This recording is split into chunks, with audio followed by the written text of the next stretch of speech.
بسم اللہ الرحمن الرحیم۔ كان النبي صلی اللہ علیہ وسلم يدعو عند الكرب۔ نبی کریم صلی اللہ تعالی علیہ وسلم مصیبت اور پریشانی کے وقت یا اچانک آنے والی تکلیف اور بے چینی کے موقع پر یہ دعا کرتے تھے، لا الہ الا اللہ العظیم الحلیم، کہ نہیں کوئی معبود اس اللہ کے سوا جو بڑی عظمت والا اور حلم و تحمل والا ہے، لا الہ الا اللہ رب السماوات والارض ورب العرش العظیم، اور نہیں کوئی معبود سوائے اس اللہ کے جو آسمانوں اور زمین کا رب ہے اور عرش عظیم کا رب ہے۔ رب العرش العظیم میں عظیم جو ہے اس کو رب کی صفت بھی قرار دیا گیا ہے، رب العرش العظیم، عرش کا عظمت والا رب یا عظمت والے عرش کا رب، دونوں طریقے سے پڑھا گیا ہے۔ آگے اس باب میں انہوں نے کل 3 روایتیں پیش کی ہیں۔ جو تیسری روایت ہے اس میں بھی تقریباً اسی دعا کو انہوں نے نقل کیا ہے۔ حدثنا محمد بن عبد العزیز قال حدثنا عبد الملک بن الخطاب بن عبید اللہ بن ابی بکرۃ قال حدثني راشد ابو محمد عن عبد الله بن الحارث قال سمعت ابن عباس رضی اللہ تعالی عنہما وعنهم يقول كان النبي صلى الله عليه وسلم يقول عند الكرب لا الہ الا اللہ العظیم الحلیم، لا الہ الا اللہ رب العرش العظیم، لا الہ الا اللہ رب السماوات ورب الارض ورب العرش الکریم، اللہم اصرف شرہ۔ یہ اس میں بھی تقریباً اسی جیسے ملتے جلتے الفاظ ہیں کہ اللہ کے علاوہ کوئی معبود نہیں، وہ اللہ جو عظمت والا اور تحمل والا ہے، لا الہ الا اللہ رب العرش العظیم، اللہ کے علاوہ کوئی عبادت کے لائق نہیں جو رب ہے عرش عظیم کا، اللہ کے علاوہ کوئی معبود نہیں جو رب ہے آسمانوں اور رب ہے زمین کا اور عرش کریم کا رب ہے، اللہم صرف شرہ۔ یہ دونوں روایتیں حضرت عبداللہ ابن عباس رضی اللہ تعالیٰ عنہما سے ہیں۔ یہ جو کلمات بطور دعا کے سکھلائے گئے ہیں تو حضرات علماء نے اس سلسلے میں تفصیل کرتے ہوئے لکھا ہے کہ بھئی یہ جو کلمات ابھی آپ کے سامنے پڑھے گئے اس میں تو دعا کے طور پر کوئی چیز ہے نہیں، اللہ تعالیٰ کی تحلیل ہے، تسبیح ہے اور اللہ کی حمد بیان کی گئی ہے، تو اس کے اس اشکال کو اور اس سوال کو اشکال کو دور کرنے کے لیے اور اس سوال کا جواب دیتے ہوئے لکھا ہے کہ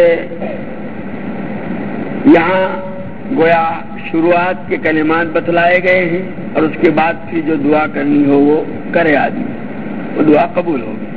چنانچہ یہ جو دوسری روایت تھی ابن عباس کی اس میں ان کلمات کے بعد آخر میں یہ جملہ بھی ہے، اللہم اصرف شرہ، کہ یہ جو مصیبت پیش آئی ہے اے اللہ اس مصیبت کے شر کو اور ضرر کو تو مجھ سے دور کر دے۔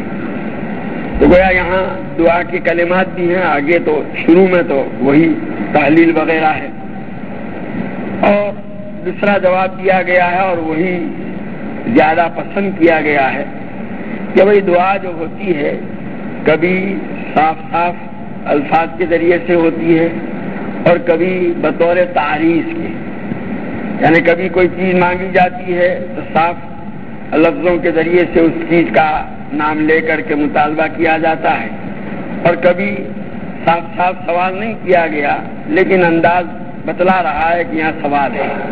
کوئی آدمی کسی سخی کی تعریف کرے اس کے پاس جا کر کے کہ آپ ایسے ہیں، آپ تو لوگوں کی حاجتیں پوری کرتے ہیں، لوگوں کے کام آتے ہیں، لوگوں کی پریشانیاں دور کرتے ہیں، کیا مطلب اس کا؟ چاہے وہ اپنی زبان سے ایسا نہ کہتا ہو کہ میری ضرورت پوری کیجیے، لیکن یہ جو تعریف کر رہا ہے یہ تعریف ہی گویا اس کی طرف سے ایک درخواست ہے، سوال ہے۔ جیسے یہاں پر بھی گویا اللہ تعالیٰ کی یہ جو تحلیل تصویر بیان کی جا رہی ہے اور یہی گویا بطور یعنی صاف صاف صریح الفاظ میں تو سوال نہیں ہے، لیکن تعریض کے طور پر سوال ہے۔ اور حضرت سفیان ابن عیینہ رحمۃ اللہ علیہ سے پوچھا گیا تو انہوں نے تیسرا انداز اختیار کیا جواب کا۔ وہ فرماتے ہیں کہ حدیث پاک میں آتا ہے، اللہ تعالیٰ نے یہ فرمایا کہ کوئی بندہ اگر میری یاد میں مشغول ہوتا ہے اور میرے ذکر اور یاد میں مشغولی کی وجہ سے اس کو مجھ سے دعا کرنے اور سوال کرنے کا موقع نہیں ملتا تو میں اس کو دعا کرنے والوں سے بھی زیادہ دیتا ہوں۔ تو یہاں پر بھی گویا وہی شکل ہے، یہ تیسرا جواب۔ یہ کلمات اور بھی کلمات ہیں، ایسی اچانک آنے والی مصیبت یا پریشانی یا بے چینی کے موقع پر دعا کے لیے دوسرے کلمات بھی نبی کریم صلی اللہ علیہ وسلم نے سکھلائے ہیں، لیکن یہ کلمات جو ہیں ان کو امام بخاری رحمۃ اللہ علیہ نے اپنی کتاب الجامع الصحیح میں بھی نقل کیے ہیں اسی سند سے، اور وہاں شراح حدیث نے واقعہ لکھا ہے کہ ابو بکر رازی یہ فرماتے ہیں کہ میں مقام اصفہان میں، اصفہان ایک شہر کا نام ہے، وہاں ابو نعیم اصفہانی جو بہت بڑے محدث گزرے ہیں ان کی خدمت میں حدیث حاصل کرنے کے لیے قیام پذیر تھا۔ تو وہاں ایک عالم تھے اور اللہ والے تھے ابو بکر ابن علی، کسی نے حاکم وقت سے ان کے متعلق غلط شکایت کی اور حاکم نے ان کو جیل میں بند کر دیا۔ تو یہ ابو بکر رازی کہتے ہیں کہ میں نے نبی کریم صلی اللہ تعالی علیہ وسلم کو خواب میں دیکھا اور آپ صلی اللہ علیہ وسلم کی دائیں طرف حضرت جبریل تھے جو تسبیح گویا مسلسل پڑھے چلے جا رہے تھے۔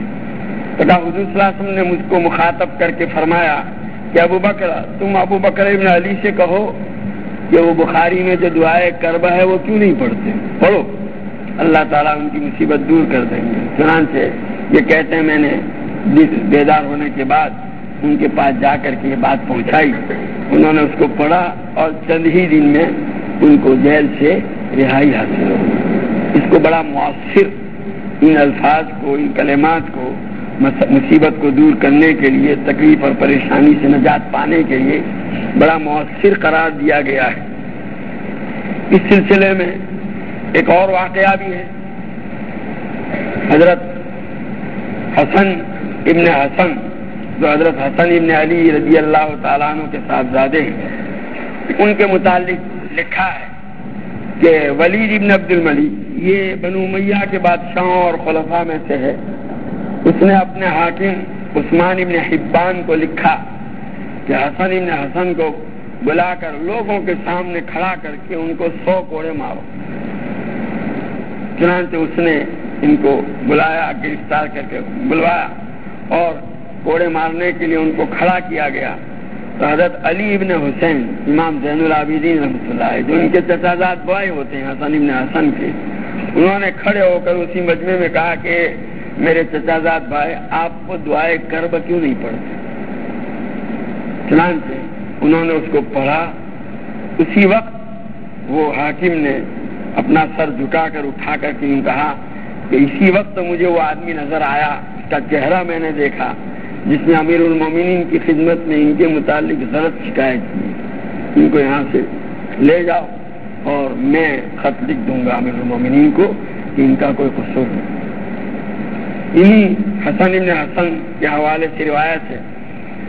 یہ کلمات دعائے کرب کے حضرت علی رضی اللہ تعالیٰ عنہ سے بھی منقول ہیں۔ تو وہ فرماتے ہیں کہ حضرت عبداللہ ابن جعفر رضی اللہ تعالیٰ عنہما نے اپنی صاحبزادی کا جب نکاح کرایا اور رخصت کیا تو اس کو کہا کہ کبھی کوئی ایسی تکلیف پیش آوے تو یہ دعا پڑھیو۔ تو یہ حضرت حسن ابن حسن جو حضرت حسن رضی اللہ تعالیٰ عنہ کے صاحبزادے ہیں فرماتے ہیں کہ ایک مرتبہ مجھے حجاج نے بلوایا تھا، میں جب اس کے سامنے پہنچا تو میں نے یہ کلمات پڑھے تو حجاج کہنے لگا کہ میں نے تو قتل کے ارادے سے تم کو بلوایا تھا، لیکن اب میرے دل میں تمہارے متعلق ایسی محبت جوش مار رہی ہے کہ کسی چیز کی محبت اتنی نہیں معلوم ہوتی مجھے۔ یہ کلمات بڑے مؤثر ہیں۔ وہ مختلف طریقوں سے لا الہ الا اللہ حلیم الکریم جو صلاۃ الحاجت کی دعا میں شروع میں پڑھے جاتے ہیں تینوں، وہی مراد ہے، تو وہ بڑے مؤثر اس کا اہتمام کیا جائے۔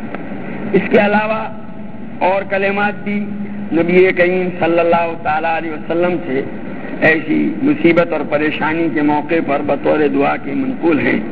چنانچہ حضرت اسماء بنت امیس رضی اللہ تعالیٰ عنہ جو صحابیہ ہیں اور پہلے حضرت جعفر رضی اللہ تعالیٰ عنہ کے نکاح میں تھیں، اور ان کے بعد جو ہے وہ ان سے پہلے وہ حضرت جعفری کے نکاح میں تھیں، اس کے بعد ان کے انتقال کے بعد وہ حضرت ابو بکر رضی اللہ تعالیٰ عنہ کے نکاح میں آئیں۔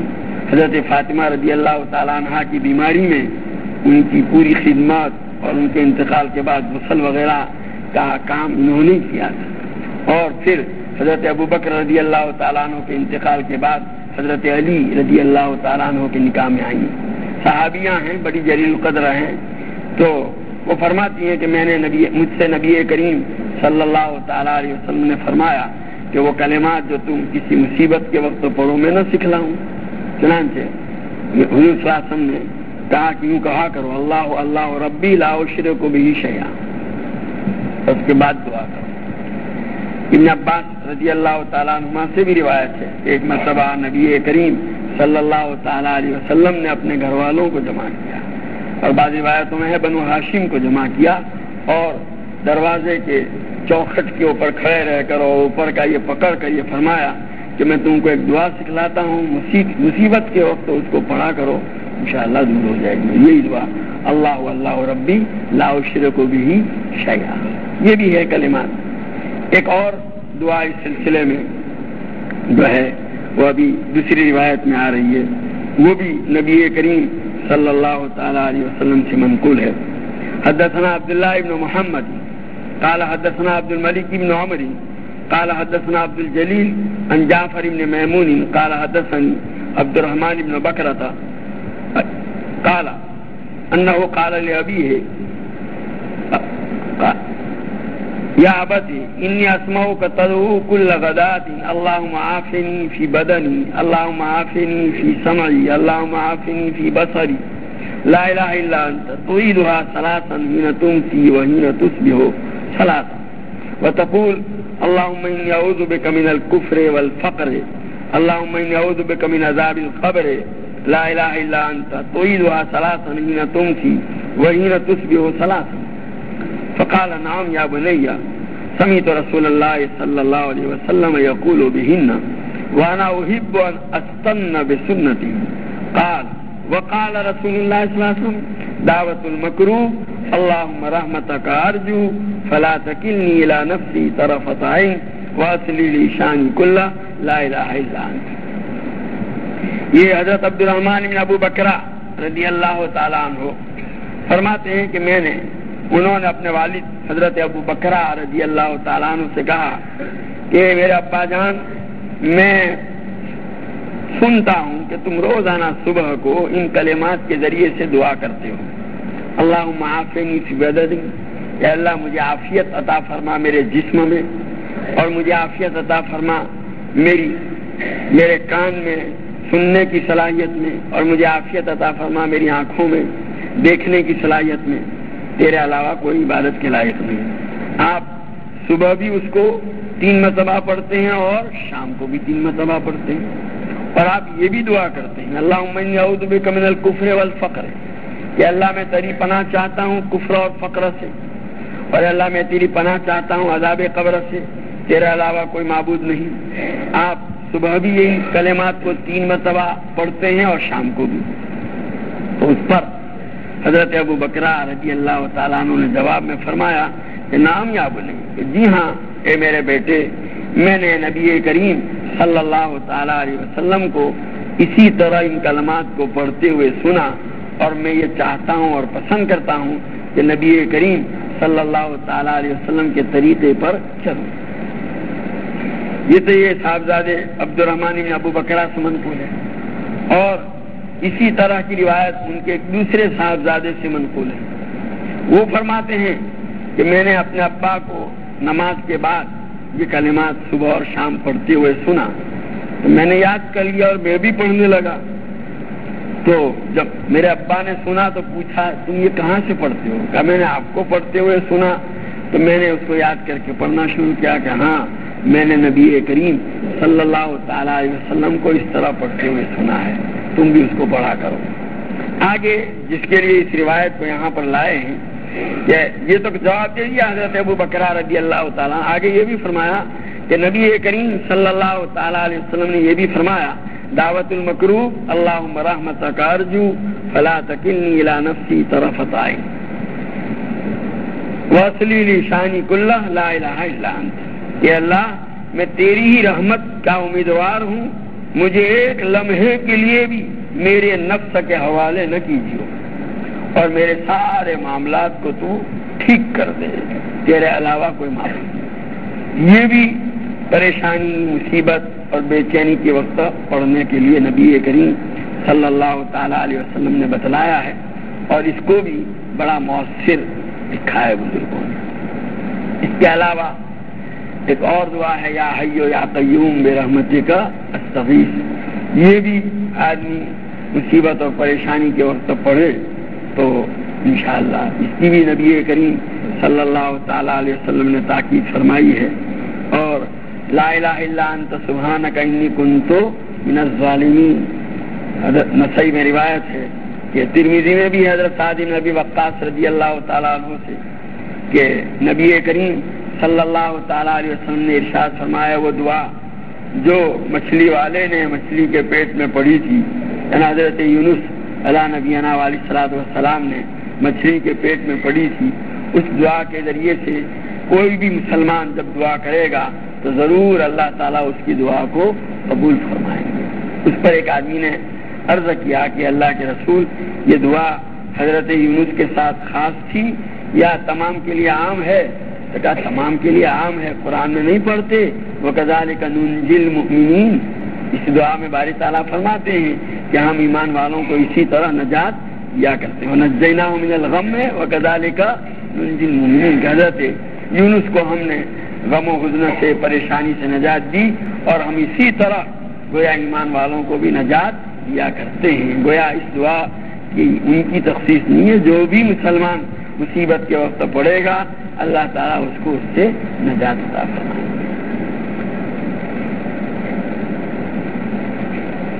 آئندہ سنیچر کو جو ہے وہ حج سے متعلق بیان کیا جائے.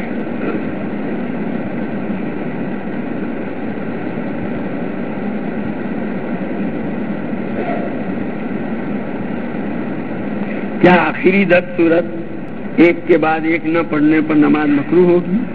مثلا اگر سورہ اخلاص کے بعد سورہ ناس پڑھی جائے تو نماز مکروہ ہوگی؟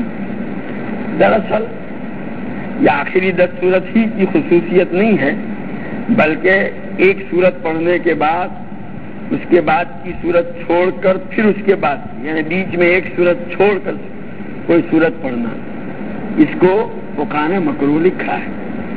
اگر چھوڑنا ہے تو ایک نہیں بلکہ ایک سے زیادہ کو چھوڑو. ہاں اگر دونوں کے بیچ کی سورت وہ جو پہلی رکعت میں آپ نے سورت پڑھی اس کے مقابلے میں لمبی ہے, بہت زیادہ لمبی ہے, تو اس کو البتہ چھوڑا جا سکتا ہے. لیکن یہ حکم فرض نماز کے ساتھ خاص ہے, نوافل میں نہیں, نوافل میں پڑھ سکتے ہیں. اور جو ہے وہ قرات کے اعتبار سے وتر کا بھی وہی حکم ہے جو نفل کا ہے. تو بہرحال یہ نفل میں اجازت ہے, فرض میں ایسا نہ کریں.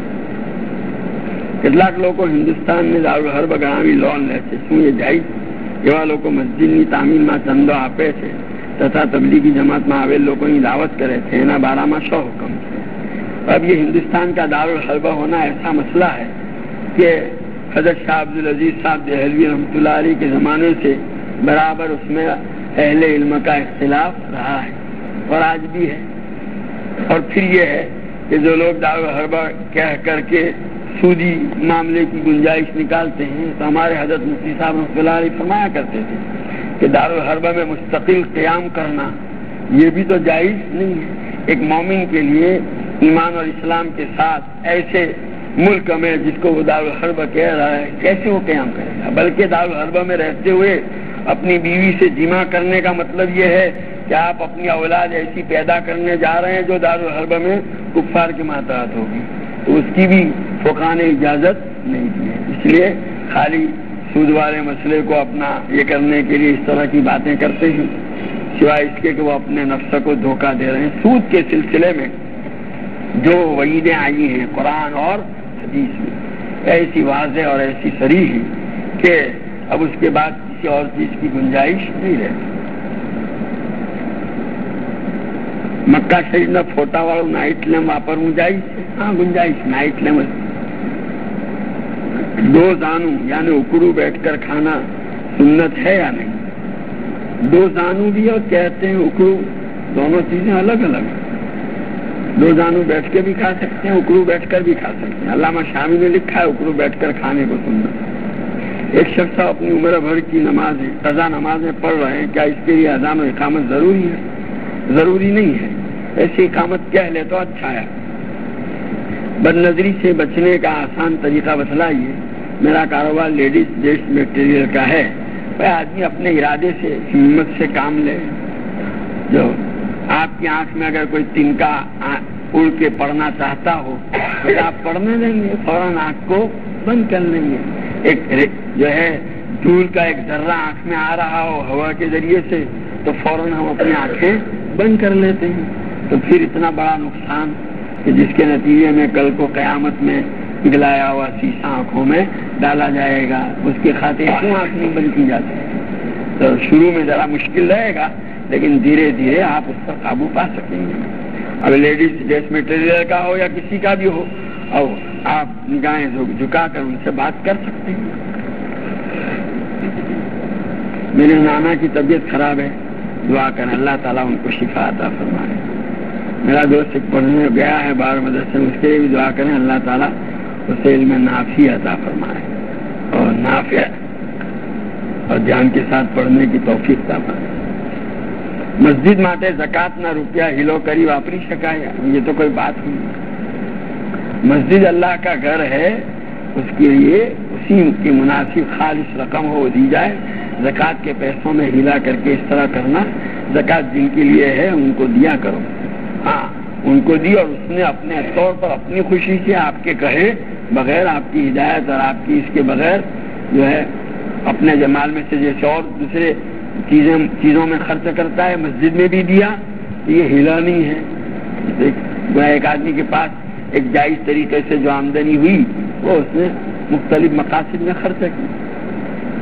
مسجد ٹوائلٹ میں ویادنا روپیہ واپس شکا جائے کہ مسجد پاس یاد سوائے نہ پڑ روپیہ بالکل جائز نہیں۔ مسجد کے ٹوائلٹ میں بھی یا سود کی رقم یعنی بینک سود کی رقم نہ استعمال کی جائے، بلکہ خالص ٹوائلٹ جو ہے وہ بھی ضرورت کی چیز ہے، اپنی ضرورت کی چیز ہے، سمجھا کہ نہیں؟ ایسا نہیں ہے کہ وہ بیت الخلا ہے، ہر آدمی کے گھر میں جو ہے بیت الخلا ہوا کرتا ہے، تو جیسے اور چیزیں ضرورت کی ہیں، سونے کا روم ضرورت کا ہے، کچن روم ضرورت کا ہے، اور چیزیں گھر کی ضرورت، یہ بھی ایک ضرورت ہے، ایسے مسجد کے اندر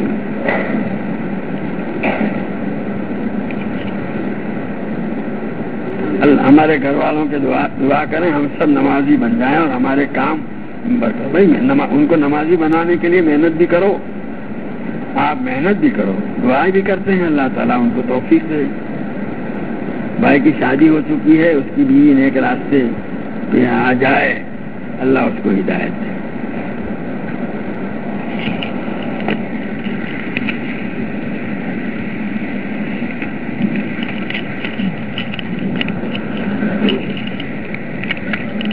أعوذ بالله من الشيطان الرجيم بسم الله الرحمن الرحيم قل هو الله أحد الله الصمد لم يلد ولم يولد ولم يكن له كفوا أحد بسم الله الرحمن الرحيم قل أعوذ برب الفلق من شر ما خلق ومن شر غاسق إذا وقب ومن شر النفاثات في العقد ومن شر حاسد إذا حسد.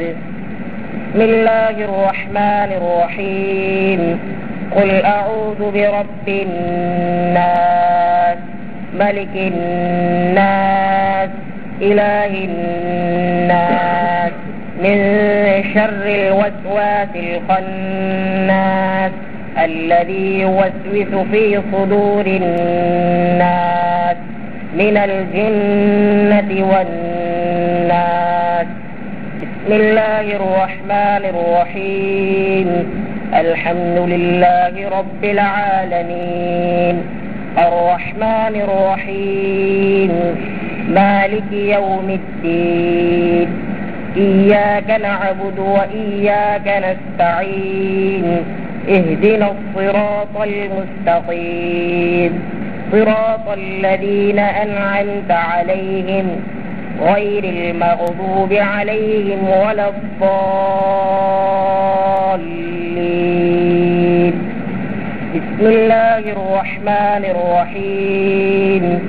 ألف لام ميم ذلك الكتاب لا ريب فيه هدى للمتقين الذين يؤمنون بالغيب ويقيمون الصلاة ومما رزقناهم ينفقون والذين يؤمنون بما أنزل إليك وما أنزل من قبلك وبالآخرة هم يوقنون أولئك على هدى من ربهم وأولئك هم المفلحون. صدق الله العظيم.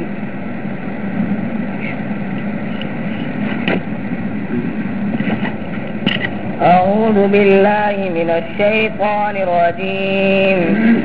بسم الله الرحمن الرحيم. قل هو الله أحد الله الصمد لم يلد ولم يولد ولم يكن له كفوا أحد. بسم الله الرحمن الرحيم. قل أعوذ برب الفلق من شر ما خلق ومن شر غاسق إذا وقب ومن شر النفاثات في العقد ومن شر حاسد إذا حسد. بسم الله الرحمن الرحيم. قل أعوذ برب الناس ملك الناس إله الناس من شر الوسواس الخناس الذي يوسوس في صدور الناس من الجنة والناس. بسم الله الرحمن الرحيم.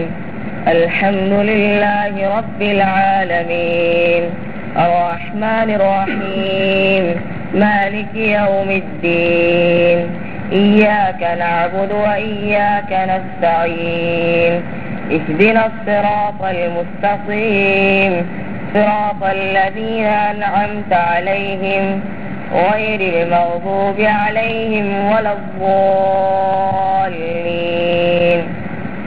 بسم الله الرحمن الرحيم. ألف لام ميم ذلك الكتاب لا ريب فيه هدى للمتقين الذين يؤمنون بالغيب ويقيمون الصلاة ومما رزقناهم ينفقون والذين يؤمنون بما أنزل إليك وما أنزل من قبلك وبالآخرة هم يوقنون أولئك على هدى من ربهم وأولئك هم المفلحون. صدق الله العظيم.